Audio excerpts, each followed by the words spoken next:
Good morning. You're watching Breakfast with Charlie State and Naga Munchetti. Now, ahead of the general election, Breakfast, of course, invited all leaders of the 7 main parties to speak to us, continuing those interviews now this morning with the Labour leader, Sir Keir Starmer, who joins us. Very good morning to you. Good morning. Good to see you again. How are you doing? Very good. Last few days after many weeks on the road. Energy levels still there? Energy levels good. We're campaigning with a smile, with a spring in our step. We've waited 4.5 years, worked for 4.5 years to get to this point. So I woke up at the beginning of the year with a smile on my face because I knew it'd be election year, and now we're in it. And it's our chance to take our positive offer to the country, and we're really pleased to be able to do so. Now, Labour has maintained its lead in the polls, largely. They haven't changed a whole lot in terms of your lead. Are you at the point in this campaign where you can ask yourself the question, what could you, as a leader, have done better?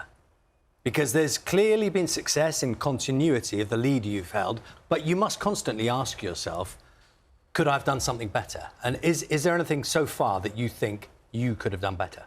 I think there are always things in any operation. Give me some examples. But, I mean, we are actually focused on the next 6 days, and the thing I am most concerned about is the sort of underlying assumption of what you just said, because every single vote still has to be earned. We've got another 6 days to go, and it is very, very important to make the argument that if you want change, you have to vote for it. This is a big choice election because it's either 5 more years of what we've just had for 14 years, because nothing's going to change. That means the NHS won't get better. We'll still be in a sort of low-growth, high-tax doom loop. Or we can choose a different path and start to rebuild the country with Labour. It's a big choice. And if anybody votes Tory next week or doesn't vote because they think that the result is already determined, then that will result in 5 more years of what we've got. And it's that is the total focus of the entire team each and every day, and it will be until 10 o'clock on Thursday night. OK, I think you said what I was alluding to. In a way, one of the questions that's been asked consistently through the campaign about you personally is about your performance. And those persistent questions you must be aware of, that people still, despite the number of debates we've had, despite the number of times you've sat here with us on the sofa, still don't feel like they know the full picture from you, Keir Starmer, about what it will be like with you as Prime Minister. That has been ongoing throughout the campaign. You must have heard those comments. Do you think there's any... Do you think that's a valid complaint? Well, let me address it directly, because I obviously took over 4.5 years ago when we'd just lost the 2019 election as a Labour Party very badly. And I said we're going to change this Labour Party. We'll be a changed party where we clearly put country first and party second, where we deal with things like anti-Semitism ruthlessly. And many people said it's not possible, Keir, to do that change in a 5-year period. I said it is. We got on with it. We changed the Labour Party, and the Labour Party we put before the country is a changed Labour Party. We campaign as changed Labour, and we will govern as changed Labour. And that change and me as leader go together. It was my mission to change this Labour Party. If I may, Sir Keir, well, you are already going backwards. And what people want more and more is a very clear picture that could be about tax. And I know you've got a list of taxes you say you won't do. There is still a strong belief from most people that something doesn't add up. That if you're going to spend more money, that some point in the future, 2 years' time, 3 years' time, you'll sit on the sofa here and you'll say, now, I said that then, the reality is this. How can you reassure people that's not who you're going to be? Let me take that again head on, because if we learned one thing in the last 2 or 3 years, it was when Liz Truss made unfunded commitments, in her case to tax cuts, and it damaged the economy, and many people watching are still paying the price, particularly in their mortgages. Now, the lesson to take from that is that economic stability, fiscal rules, and making sure that every single thing is fully costed and fully funded is a foundation, not just going into an election, but the outside of the election when you build and stabilise the economy, which will be our #1 objective. And that is why our manifesto, which is a manifesto for growth, for wealth creation, is founded on this principle that every single thing in it, every plan, is fully costed and fully funded. Well, as it stands, I suppose the way I'm taking this is that you may well be the Prime Minister who says, well, I did say that then, and it was fully costed then, but here I am now and I'm telling you something else. And people want an assurance that's not what you are going to do. Let me give that assurance, because our manifesto is a manifesto for growth, for growing our economy and making sure that people are better off across the country. So that means tough decisions. So in our manifesto, you've got tough decisions on planning, on infrastructure, on skills, on working with business, on a national wealth fund to crowd in investment, on tackling the waiting list so more people can get back into work. All of those measures are the crucial measures for economic growth. And I have full confidence in them, because for years now, we have been talking to our partners, the businesses that will come up alongside us to deliver. We've identified together the barriers to growth, and we intend to take those barriers down. And that is the way forward for this country, which is not to accept the defeatism that says we can't be any better than we've been in the last 14 years. I do not accept that. We've got a plan for growth. It is unusual for a Labour leader to sit here and say to you the number one mission is wealth creation and growth of our economy, but that is the number one mission, and everything else ladders up to it. You say you're confident, and a phrase that has been said time and time again, and I dare you to not say it over the next 7 minutes that we have you. Fully funded, fully costed, right? With your why shouldn't we say that? Because I'll tell you why. Because fundamentally, what's happening is institutes like the Institute for Fiscal Studies come out and say there is a conspiracy of silence, leaving voters guessing and casting ballots in a knowledge vacuum. And they've spoken about a trilemma, basically saying, whether you say it's fully funded and fully costed, there are facts that with the spending that needs to be done, despite you saying we can pay for it by this, pay for it by that, to pay for everything, you will either have to borrow more, taxes will have to go up, or public services will have to be cut. Many of the assumptions that have been made by the IFS and others are on the basis that growth will stay broadly where it is now. I don't accept that. I have great respect for the institutions and the year economists. or two of Parliament, if you get in, growth will not double. I think we can start on growth straight away. We've been talking to global investors for 2 years, as you'd expect. I've never wanted to get ahead of myself in terms of winning every vote into this election. But I have been, as you would have expected from my approach, making sure that if we come into power in a week's time, if we are able to serve our country, we are ready to hit the road running. Therefore, I've been having discussions with global investors for 2 years. I've discussed with them what are the inhibitions on investment. They've said to me, we've got the money.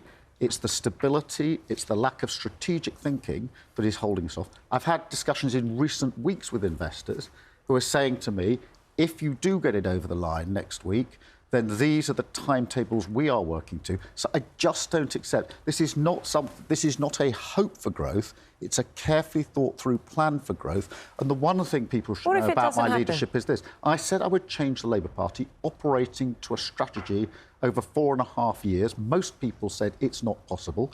I said it is, and I did it. Well, it's very different to managing the economy, isn't it? We will pick up the country in a broken state, put it back on its feet, and rebuild it so that we can take it forward and people can genuinely say, I am better off, myself, my family, my community and my country. Okay. And that's why I've said our project is one which isn't just tribally Labour, because I think many, many people want to see themselves, their family, their community and their country go forward. And that's what our manifesto is all about. We've got a strict 5 minutes with you. I want to pick up on a couple of other subjects.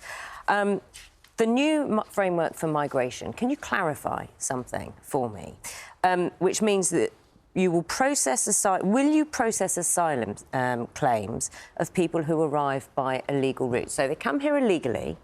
Will they be processed? Yes. How?